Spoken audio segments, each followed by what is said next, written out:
ఓం శ్రీమాత్రే నమః. అమ్మవారిని 8 రూపాల్లో అర్చించుకోవచ్చని దేవీ భాగవతం తెలియజేస్తుంది. ప్రత్యేకించి నవరాత్రి పూజల్లో కలశస్థాపన చేస్తారు.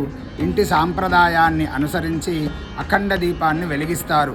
ఉత్తర దిక్కులో కానీ, పూజా గదిలో కానీ, ఉత్తరం దిశగా కానీ పద్మం ముగ్గు వేసి దానిపై ఎరుపు రంగు వస్త్రాన్ని పరచాలి.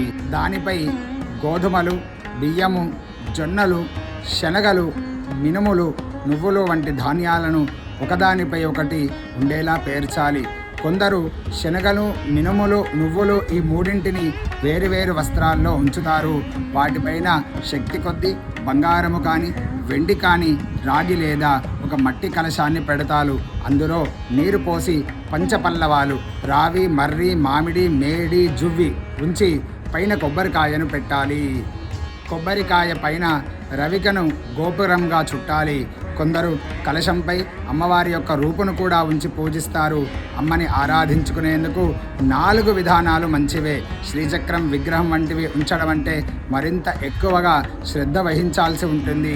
ఏ రూపంలోనైనా భక్తి శ్రద్ధలతో అమ్మవారిని ఆరాధించవచ్చు.